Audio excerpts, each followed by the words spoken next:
this peace deal that we knew would be temporary, and already it's much of it is falling through.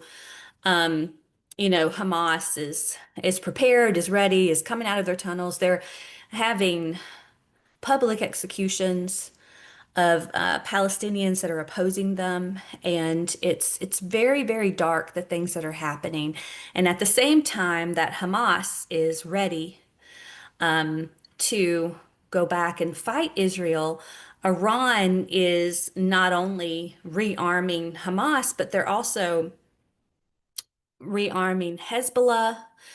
They're boasting that they have a ring of fire around Israel, which I thought that was an interesting terminology when we think about birthing. There's the ring of fire. When we think about the earthquakes and the birth pains, ring of fire comes to mind. And so as we're looking at these things, it's just a reminder of how close we are and in discerning the time, understanding where we are. Um, Again, the Abraham Accords are very soon.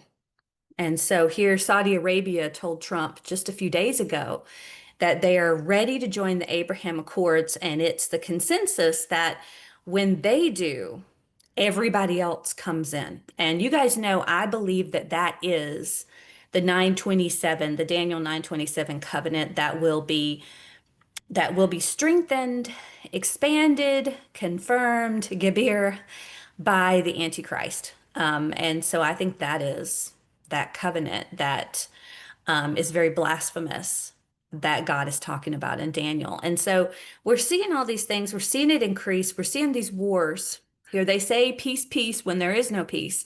We're seeing all these wars come together. And I thought this one was interesting too. The Palestinian Authority police, they're active near Judea and Samaria.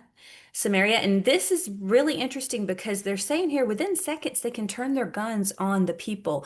So we're seeing the Psalm 83 bottleneck, this ring of fire, Psalm 83 ring of fire, this coalition of terrorists that are going to come against Israel.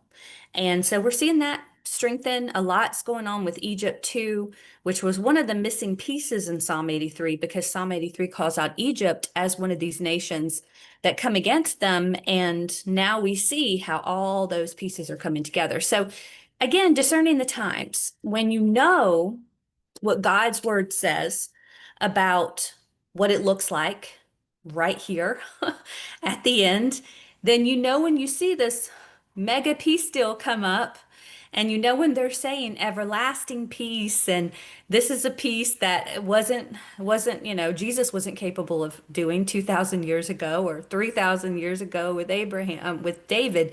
When you see them saying very biblical things like that, if you know the Bible, then you know what this really is. This is paving the way for the very end.